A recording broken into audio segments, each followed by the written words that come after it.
Welcome to Mental Survival, the channel where we talk about the psychological aspects of prepping and survivalism. My name is Cliff Hamrick, and this week's video is going to be a little different. I thought whether or not I actually wanted to discuss politics on this channel, but considering the events after the 2016 election and the emotions that have come forth, I thought, well, I kind of almost have to talk about it a little bit. This week, that was most of what I was discussing with all my clients. It was most of what I discussed with my colleagues. It's all over social media. Of course, it's all over the news. This is, by the way, I'm filming this the Sunday after the election. So it's been a few days. We've kind of let things play out. The emotions have settled, that sort of thing. And so I wanted to talk about not so much the political aspects, or I guess the political parts that happened. I don't want to talk about like why Hillary lost and Trump won, and who voted for who, and the states breakdown, and why the polls got it wrong, and there's many other political channels that do a much better job of discussing that sort of thing, and I don't want to get into that part.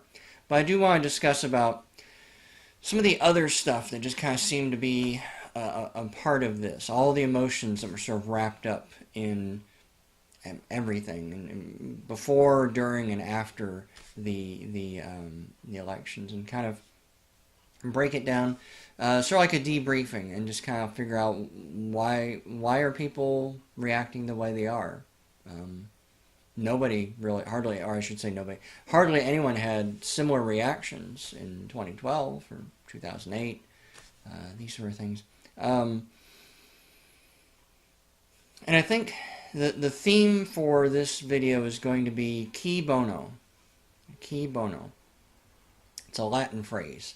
It means who benefits. Who gets the benefit. Because I think that's the main part. When I watch the videos or talk to people, and I should back up here. In case you didn't know, I'm a therapist in Austin, Texas. Austin, Texas is one of the more liberal cities in the United States. It's probably the most liberal city in Texas. So almost everyone I'm talking to was a Hillary supporter, whether they were strongly a Hillary supporter or just kind of didn't want Trump to win. And so that's mainly who I'm talking to, and that's mainly who I'll be talking about more than anything else. And the two things that I kind of notice that's coming out from a lot of my clients and colleagues and that sort of thing is, one is there's fear. There's a lot of fear about Trump and winning and what that's going to be and what that means for the country and what it means for the world and all this other stuff. But I also can kind of get a feeling that there's this undercurrent of being swindled. That this is the jilted lover. This is the person who was sold a lemon, for, went and bought a used car and they got a lemon, that sort of thing. I think there's a little bit of that going on. And qui bono plays a part in both of that. Just to kind of bring it back to a more, ordinary kind of perspective, If you're like me, you're a prepper, you're a survivalist, you kind of follow various prepper blogs and Facebook groups and YouTube channels and that sort of thing, and you'll see this. As an example, I think the one I saw the other day was 5 things preppers need to know about EMPs, and it's clickbait, and that's what clickbait does. Is it says, here's this thing that you need to know, but you don't know, or maybe you don't. I know some things about EMPs, but maybe I don't know. I don't know if I know 5 things. And if I know 5 things, maybe I don't know those things. So I've got to click on this, right? So you click on it and you go there. Boom, they just got eyes on a page. And there's always 2 truisms, if you watch all of these. Is one, there's ads everywhere, all over the page. And oftentimes there's more than one page, too, because a lot of times you go to a page and you read down, and it doesn't actually give you the 5 things. It says, oh, now go to this next page. So you go to another page, more ads, that sort of thing, more eyes, more clicks. That's why I call it clickbait. And then there's usually somewhere on there a link to something. So after they tell you about the 5 things you need about EMPs, then there's a link to a place where you can buy something that will help you with how to handle EMPs or how to deal with it or protect yourself or whatever. So now they want you to go buy something. And what they've done is they've set up this feeling of fear to where now you're afraid. I'm afraid of the unknown, afraid that I don't know something that might be really important. And then even after I've read it, I realize, oh wow, this is really bad. I should be afraid of that. And then here's this bing, here's this thing. Buy this thing and you'll be fine. And then you buy that. Because after they've ramped up your fear, then your IQ drops, you don't think rationally, and then pretty soon you're dropping $50 for something. And when it comes in the mail, you're like, why did I even buy this? Just more Amazon crap. This is the oldest truism in marketing, is fear sells. Forget about sex. We always talk about sex sells. Fear sells. Sells all the time. Sex kind of turns some people off. Fear always sells. Guaranteed. And we've been doing it for decades. One of the truisms. And just like, it's true for clickbait, and it's true for advertising, it's true in politics. And we've been doing that for a long time too. One side says Trump is a racist, and he's an Islamophobe, and he hates women, and he hates gay people, and he's going to start World War III, and he's going to deport everybody, and the people he doesn't deport, he's going to put in FEMA camps or something. I don't know. But that's the thing.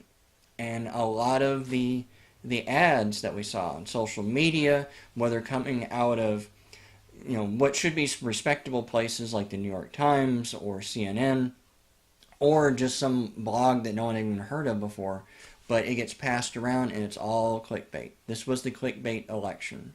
It's all about who can you be afraid of. And it's the same true on the other side. Clinton is corrupt and she's going to start World War III. Apparently World War III was big this year. She's going to, I don't know, all these horrible things that was said on both sides. It was all about the clickbait. This is the ways in which your life is going to end if that person gets elected. Key bono? Well, the candidates, right? If the Democrats can convince you that the Republicans are monsters, then you'll come out and you'll vote for Democrats. Hey, you might even send them some money. That'd be nice too, right? The Republicans can convince you that the Democrats are monsters. Same thing. You'll run out and you'll make sure you vote. The funny thing is, that only kind of works to a certain limit. Another truism in political science is that negative campaigning drives down voter turnout. And if you look at the breakdown of how many people came out to vote for which candidate, the Republican, Trump, he really didn't get more people out to vote for him, and he didn't really push more people away. But the Democrats stayed home. They were not interested. People don't really like being afraid, and they don't always respond the way that you want. Now, those of us in the prepper community, we kind of familiar with that. That we know that when people are afraid, they act stupid and maybe a little unpredictable, and that's why we are afraid of things like civil unrest and the grid going down and whatever else, because we're not just afraid of how are we going to deal with it. We're also afraid of how are they going to deal with it? What's the other folks going to do, and how bad can that get? So fear is a very powerful motivator. If you remember from my video when we talked about fear, the human brain responds to fear more strongly than any other emotion. I think sometimes I've heard some studies it's anywhere from 9 to 11 times more strongly. And then fear is also the motivator. It's the emotion that makes you want to go do something, just like anger does too. Fear makes you want to go do something. My life is in danger, and so therefore I have to go do something about this, whatever it is. And that makes it really easy to plug in. Trump is a monster. I know a way to stop it. Vote for Hillary. I'm with her. Same thing. Hillary is corrupt and going to, sell this country out to foreign powers. Well, I know a way to stop that. Vote for Trump. Key bono. They both benefit. And they're both sides are manipulating you in both things. Neither of these is true. None of the above is true. Clinton might have her own corruption and scandal issues, but is she really any worse than any other presidential candidate in history? I don't know. We just know more about it thanks to WikiLeaks and other things, and just the modern era makes information getting a lot easier. Is Trump going to be the next Hitler? No. No. He never really said a lot of the things people claim that he said, but that was the clickbait, right? It's hard to get people to click on articles if you said, Trump talks reasonably about immigration problems. Even though a lot of what he says isn't all that crazy. But if you say, Trump hates Latinos, here's this crazy thing he said that we took out of context, then that gets people to click on it. That gets people worried. That gets people thinking. That gets people reading something else. It starts to believe, you start to build a new belief system. Because you remember we talked about belief systems.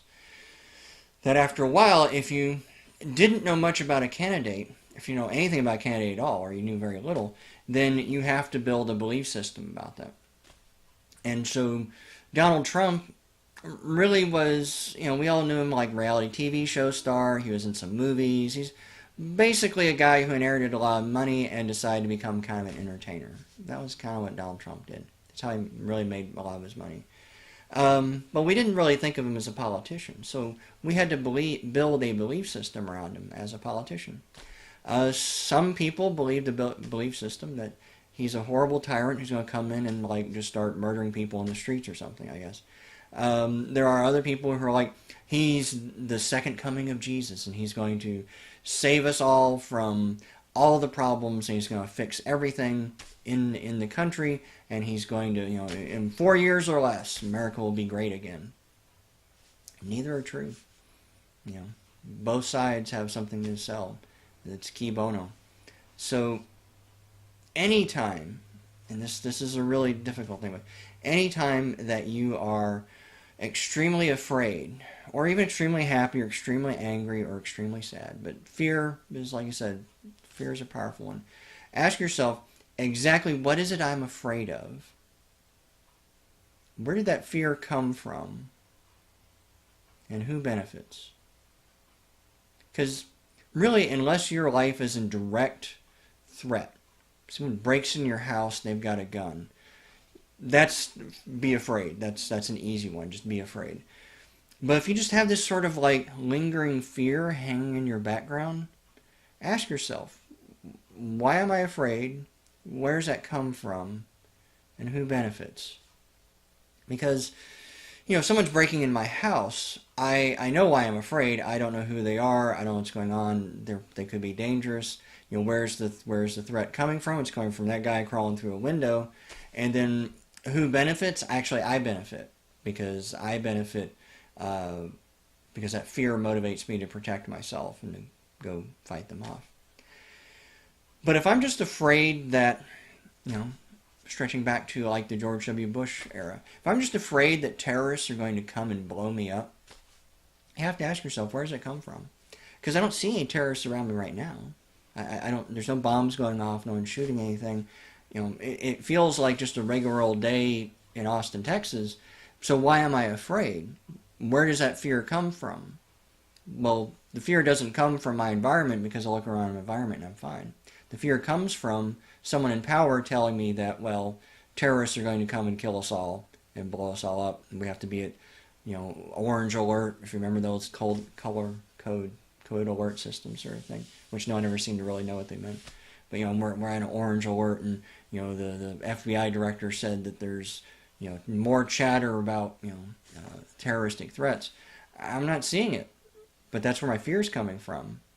And then the next question is, who benefits? Well, it's not me. I'm actually not benefiting, because I'm just afraid, and there's nothing I can do about it. There's nothing I can go with it. There's no enemy I can beat up. There's no action I can take. I just got this fear that's hanging over me, that's driving my brain to want to go do something, whatever it is. So who benefits? Maybe someone in power. Maybe they want to, just, if nothing else, just even get more campaign contributions. They want people afraid, and they want people to believe that only this political party or only this presidential candidate can save us, and so you should vote for them and you should send them money and that sort of thing. Or if you want to be a little more conspiratorial, maybe they want more power, take away individual liberties, something like that. I don't know, but when you ask the question, who benefits, and the answer is not you, then you want to second guess everything else, because that's the power of the mind, is that we can invent situations for us to be afraid of, right? That if the brain can imagine something with enough detail, then as far as the brain is concerned, it's real. And so if I can imagine that someone is breaking into my house, I will be just as afraid as if someone was actually breaking into my house. Because as far as my brain is concerned, it's kind of really happening. And so now I need to be afraid.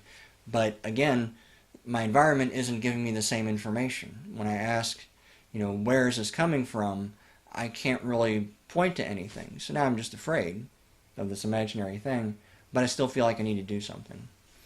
And then someone else can come along and give you a reason to do that. And that's another aspect of the fear is not just the fear of danger and fear of threat, but also the fear of ostracization. Ostracization, I don't think I ever say that word right. Human beings are social creatures. We need to be in groups. We need to belong. We need to feel like we need to belong. Even really strong introverts like me, who are like 95%, rated as an introvert or something crazy like that. Even we still need to have friends. We still need to have family. We still need to have people to talk to. We still need to feel like we have a belonging, because humans survive in social groups. Humans don't really, evolutionarily speaking, humans do not survive by being individuals. And so another tactic of the fear that I saw was labeling people. Labels all over the place. If you don't support Hillary Clinton, then you're a misogynist, because you obviously hate women because you don't want a woman to be president. If you support Donald Trump, then you're obviously racist, because he said really bad things one time, and so therefore he's a racist. And you don't want to be a racist, do you, right? Because racists are bad. That's like the Ku Klux Klan. It's like the neo-Nazis. You don't want to go back to the 1940s or 50s, right? And so by tossing these labels around, and the left, and the right was doing it too. If you support Hillary Clinton, you're a socialist, you're a social justice warrior, you're libtard, that sort of thing. So if you're supporting her, then you're also bad. If you don't support Trump, well, you don't want to make America great. Well, you don't like America. Well, you're un-American. What's wrong with you? You're like an illegal immigrant or something. So the labels getting tossed around back and forth was just the fear that one of those labels would stick and people would see you that way. That's all it was. To be full disclosure, in the primaries I supported Bernie Sanders, and in the general I voted for Jill Stein.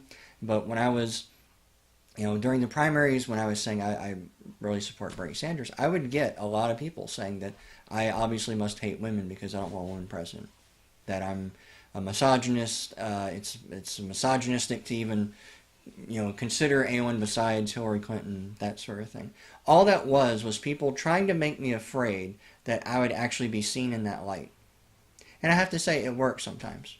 There were times where I didn't really express myself, either in person or online, because I didn't want to get called that. Because, if people think that way of me, let's say I'm in Austin. I'm in the most liberal city in Texas. I am a counselor, probably one of the more liberal professions out there. I am surrounded by very strong liberal people, and they start to think of me as something that they don't like, that doesn't fit their worldview. Well, maybe they won't talk to me anymore. Maybe they won't work with me anymore. Maybe they won't send me clients anymore. Maybe my clients will leave, the ones I have. Maybe someone will even go as far as report me to the LPC board. It wouldn't pass, but I would still have to deal with that situation, because I have a viewpoint that someone else doesn't like, or at least people believe I have a viewpoint that someone else doesn't like. And that fear of ostracization is another good way to keep people in line. So when we are talking about people and each other and that sort of thing, tossing around labels it's really dirty tricks. And whether you're doing it or someone is doing it to you, that is just a dirty trick, because you are basically threatening social violence in a way against them. It would be, it's like one thing. It's like, you want to vote for Hillary Clinton, right?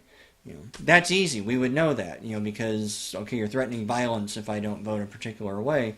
But at the same time, if you're saying that if you vote for Donald Trump, you're a racist, that's kind of the same thing. You're saying that people won't like you if you vote that way. I won't like you.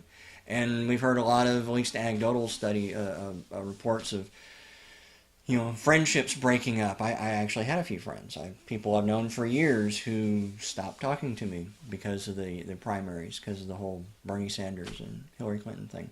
I've heard of marriages breaking up and all this sort of stuff. Really over something that has very little to do with us. That's the other big joke. We're all fighting over something. We're all getting all worked up over something that really in your day-to-day life will have almost nothing to do with you. The mayor, the governor, and the county commissioner probably have a more direct impact on your life than the President of the United States. But we don't probably even know who our mayor is or our governor. In Austin, we usually do, because we're the city capital, so we tend to notice these things. But I'd be willing to bet if I asked most of my clients, they could tell you who the next president's going to be, but they don't know who their current mayor is. Because a lot of people just don't keep up with local politics, even though that's actually the important part. And so, I guess what I've been trying to do all week, and hopefully in this video too, is to act as your prefrontal cortex. Remember, your prefrontal cortex is the part of your brain that just second guesses your emotions. All it does is say, do I need to be feeling this right now? Whatever this is. It's just playing devil's advocate. Is this the right emotion that I should be feeling right now? And so when you watch the news, when you think about the election or all the name calling and all the nastiness that was kind of flying around, allow yourself to take a breath, pause, maybe don't respond ever, or at least don't respond in that moment, but then let your rationality take over again. Allow your prefrontal cortex to do its work, because so much of what we've been doing for really the past year and a half, and I think that's the other draining part of all this, is for a year and a half we've been having this ugly, nasty fight between all these different candidates, and it's just wore us all out, it's wore us all down. And I if nothing else, let's try and use that sort of exhaustion to just sort of kick back and take a break and just stop talking about it, turn off Facebook, go for a walk. At least in Austin today, it's a beautiful day, so go out to the Greenbelt.